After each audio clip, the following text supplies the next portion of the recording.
I hear, listen, this is John Solari, the host of the Method Actor Speaks, and I want to thank Sharon DeBoer, my agent, who really is one of the best. We don't have agents like her anymore, for asking Carmine Caridi to come on the show. I am so honored. It's Carmine Caridi. Caridi, that's, you know, I always have people say their last name. Yeah. I come from a neighborhood where I was brought up, you don't know nothing. And I always say it wrong. I'm sorry. No, say it. But I am so honored to have you. Now, you're one of those actors, everybody knows you when they see you. You've done stage, television, movies. What an honor. And you brought your friend today, we're going to be in the next show, but I was thinking about you, how fortunate you are outside of the roaring 20s, that time, you in the 60s and 70s being an actor. And the joy, what it was like then. But you coming from New York, I really would like to ask you the first question. Sure. Why did you become an actor? Well, in a neighborhood full of mobsters, you know, and there was a boys' club about a block from my house. And they had gym, they had swimming and everything, but I was a funny kid. I was always kidding around, making my friends laugh. I went down to the drama group, and it just hit me. There was a guy, Fred, my mentor, my first mentor was Fred Felt. Fred Felt. He came from Ohio, and he just inspired me, you know, and he gave me parts, and he nurtured me, he taught me. And then I was discovered at the Boys Club. You see, we became a very great community theater. So we had girls coming to work out with. The boys had to have the big parts, but the girls helped the actresses. I was doing Where's Charlie? And there was a woman playing my aunt. And two ladies from Cooperstown, New York, the Duke's Oak Theater, came down to see, they want to sign her. They saw me, they signed me right on the spot. Really? It was my first theater, it was my first equity contract. Wow, and how old were you then? I was like, let's see, I worked as a youngster, teens, then I went to the Army, came out at 21 years old. 21 years old. And at that age, I mean, in that era, as tall as you are, yeah, you were really a tall person back then. Yeah. Because what was the average height, like 5'8", 5'9"? But the thing was, as I went, it was tough for being an actor in that neighborhood. I'll be on my way, you know, to the theater, to the Boys Club. Hey, you're fair. Yeah. But then when I started hitting, they all wanted to become actors. You know, even the rough guys. The rough guys. And so I started there, and then it just, I'm a lucky actor, JJ. I'm a very lucky actor because you can have all the talent in the world, and if you don't get the right break, you're dead. You know. Right. I just got. I mean, I got parts. I mean, my first summer gig. My friend Phil Lito, who's a hairdresser, he did hairdresser on The Godfather, the original. We grew up together. And what happened is that he was working in Tabarich on Broadway, and he worked through the wings. So one of the actors come in one day, he says, how you doing with your show? I need a big guy, funny guy, you know. So I auditioned, I got the part of Polit Lebu, Juliet Prowse's pimp. Juliet Prowse. And it just sailed from there, you know, it just sailed. I mean, it was just wonderful. I did a summer package called West Side Story. Chris Walken was Riff and his girlfriend. They got married eventually. And she cast. She's a big casting. Yeah, he does Sopranos, you know. So, and you know what? The funny thing, I never wanted to do the Sopranos. I don't know why. I just, you know, you play a lot of gangster roles. Yeah, but I saw a lot of this stuff that wasn't true, you know, because I grew up in the neighborhood like you know, all this. Right. So then I do a tape, and I said, no good. I said, another tape, Burt Young. Very young. Now, there was another tape. I said, no, I want to offer. I auditioned for you twice. So, what casting director calls you at your home? She did. She's a friend of mine. Yeah. And Carmine, please, I won't. Yeah, but do I have to fly myself in? No, I'll take care of all of that. I sent me the words. 6 lines in the dream sequence. I said, don't to my lawyer, tell her I broke my leg. I mean, great actors, great director, great one, but the show just didn't hit me. You know what I mean? I know what you mean, yeah. You know, so. But that's interesting. Burt Young, another wonderful actor. I always ask him why he... So, on the end of the interview I told you about, He says, oh, but you're going to beat you out for that? I said, no, no, no. He was the choice all the way. Nobody ever came in for that part in Rocky, you know. In Rocky, yeah. But I asked him one day, well, how come you use the name Young and not your Italian name? Because a lot of actors, Bruce Kirby, yeah, Bruce Kirby, and then you know, well, a tragedy happened to him. You know, his son. Yeah, his wife killed his son. And so, I mean, then we did Philadelphia. We did one for the Cuckoo's Nest, and I played the Indian. I almost got the Indian in New York, but you know, so what happened was, he was drinking. I don't put this on the air, but he was really upset. I mean, couldn't give. I don't blame him. You know, the kid was killed, and his wife went away to the crazy house. But Burke's a wonderful guy, and a wonderful actor. Yeah, wonderful actor. He hangs out in the Bronx a lot. Yeah. The last time I saw him was at Actors Studio. But now, so you're acting. Now you started so young, but what was it? Was there a method, or was it on-the-job training? Was it more what I think like is a method? theater? What I think is a method is any method that gets you plot across. I mean, they say to me, "Why are you so good, Carmine? Why don't you teach?" I said, "Teach? I don't know what the hell I do. I'm going to tell a kid what to do. It's instinct with me." Right. You know, it's like when I watch Spencer Tracy, when I watch, you know, guys that are so great that it looks like they're saying the words for the first time. Just natural. You know how it is. You just, But how do you explain that? If you would explain that, how would you explain what you do? Instinct. Just by reaction of what they're acting? Yeah. You talk to another actor, talks back at you. Right, like we're doing right now. That's right, yeah, sure. It's like an improv. That's really what it's all about. I tell people all the time, well, your method is your method. One of my highlights is I understudied Paul Savino in that championship season. He left and I took the part over. So we're very close, Paul. I said, Paul, I did a year of the show and you never come back to see me. He said, I was there. Really? Why don't you come back? You're so good I couldn't take it. I walked out. We have a few stories going back and forth. I bet Paul you and do. Like my agent one time, Monty Gage, he said, I just talked to Scorsese about you for Goodfellas. He said, well, I love Carmine's work, but the only part he could play there is the part I gave to Savino. The part of the Kid Brothers open. I called Paul. Paul, will you recommend me to? He said, no, why? Who's going to look at me if you're standing next to me on the camera? He was very honest. It was a left-handed compliment, you know. I said, Paul, come on, you know. I think he's one of the best, especially with dialects. Yeah. Well, that opera training really helps him too. He loves that. Yeah.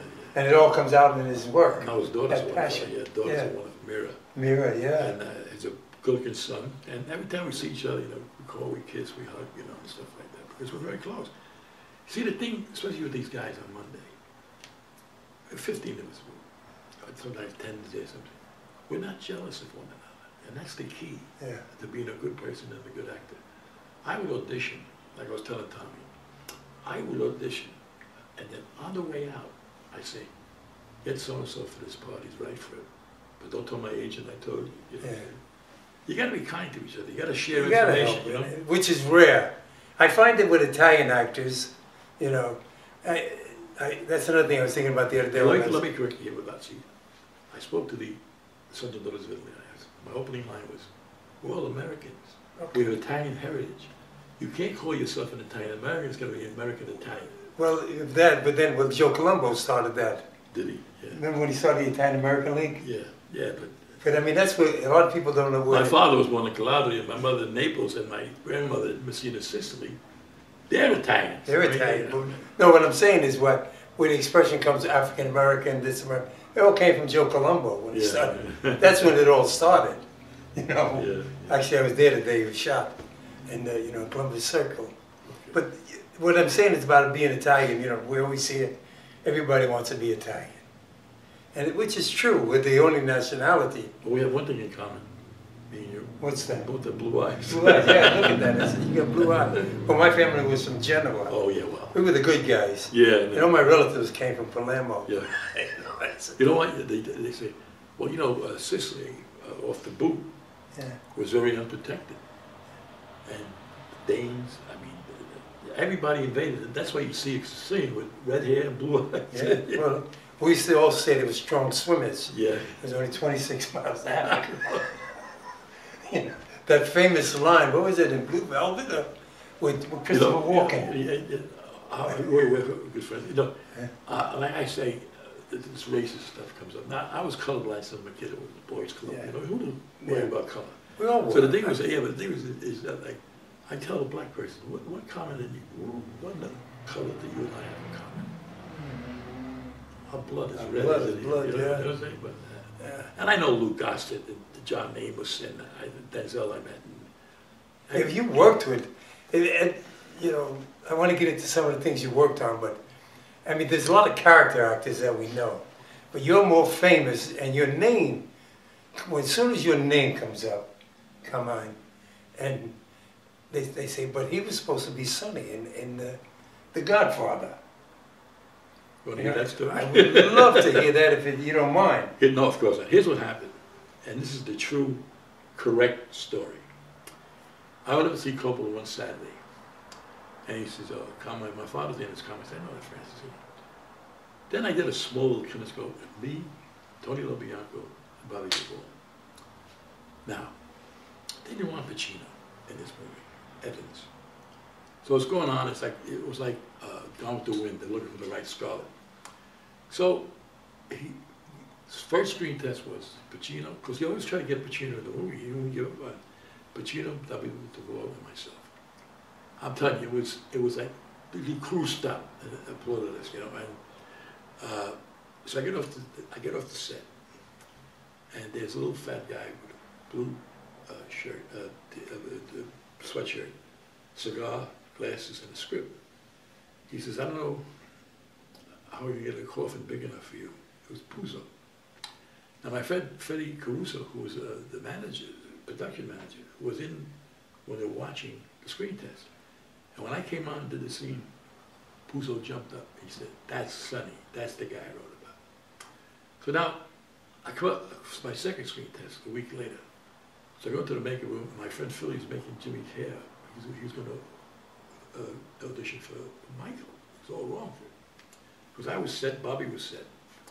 So Jimmy says, "I got the part, you got the part." Francis wants to take, so I waited 15 minutes, right? So Francis walks me and says, "You know, why you here? You want to test other guys?" "No, you got the part, you're Sonny." I kissed him right on the lips. I mean, I was so happy. For 3 weeks, JJ, 3 weeks, they were throwing parties for me. I couldn't lunch, you know. Then Bobby calls me backstage. He said, "Did you say anything?" "No." "Well, Ronnie's talking to Jimmy Kahn right now for Sonny." So anyway, so now here's the thing.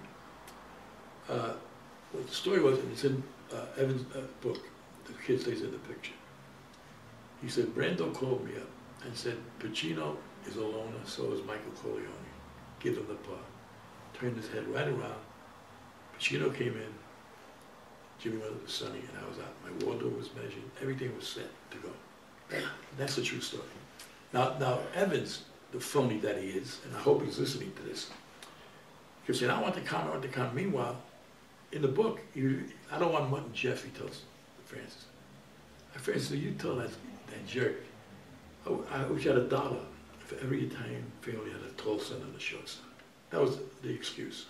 But Jimmy had a, you know, Jimmy, first of all, let me tell you this.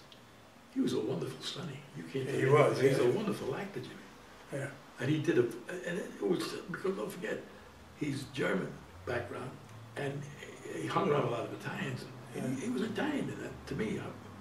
He still is. And I called him up and I said, "Jimmy, you were wonderful." I called him from Florida where I was going to play with Tom Poston.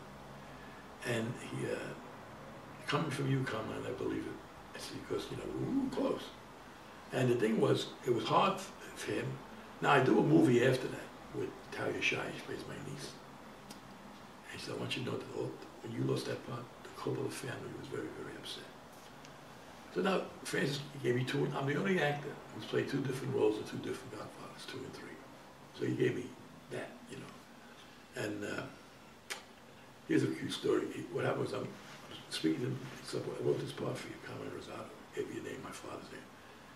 And I get $1,000 a day for 2 days. So for instance, I'm doing a play. I got to leave one day for. She said, okay. So well, and I said, I can't. I can do it. Why? Because what happened? Well, no, friends. My wife just left me. I live with my sister, doing a Broadway play, and the big thing is, I was in trouble with the government at the time. My lawyer says, if I don't give him $4,000, he's not going to make the motion. Fred says, who's your lawyer? Then I agreed. Turned out to be 6 days for $1,000 a day. Now, I go home, I get a call from my lawyer. Guess who called me today? Fred, yeah, he sent me $4,000. Really? That's how much he wanted me to do the movie. And he says, how's he going to make out? Well, I'm trying to get him probation. Please do, because he's got a great future in the movies. And that's what I loved when I heard that, Yeah. France and I. Then I do, so I did two, and come matinee day for the play on Broadway. He had his driver drive me in my costume, Godfather costume. I wanted this whole padding, you go, speed it up, will you? Okay. Guy picked me up, brought me back. Francis must have lost about $50,000 that day because that's how much he wanted me in the movie. Really? Then 3 was like, Nicky Blair won, Nicky Blair's restaurant said to him, Yeah. you own one, Francis. That one they should have never did. What?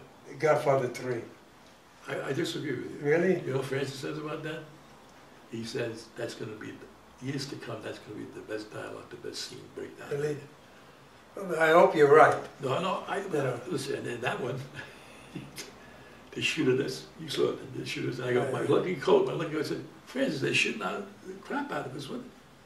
The Appalachian, he said, when the guy's going for his, he always follows real life, Francis. Real life, yeah. And he came out before, they said, I'm waiting a long time to kill you. I said, don't kill me, because I'm not going to do number 4. He's a good guy, Francis. I wonder if they'll ever do a 4. No, that's it. Yeah. If three, they thought 3 was bad, And then his son was killed when he was doing Gods of Stone. Was decapitated in a boat accident, and Francis just gave up. He doesn't want Yeah, it's got to be. Now, when you worked on them, what do you enjoy the most? Film or theater? Well, theater's great. You can't top theater. However, the best movie, the best work I've ever done is Prince of the City. Sidney Lumet. Sidney Lumet. Now, you get this. Tony Page. Years before that, I go for the Anderson tapes for a part where the guy was ugly, slimy. I said, "That is, you're too good looking for that part. I want you in the movie." And I played a cop at the end. Now, 15 years later, he remembers me, and he gives me this part. And now, usually, they go for a local guy. He flew me in to meet with him. Flew me in for 3 weeks rehearsal.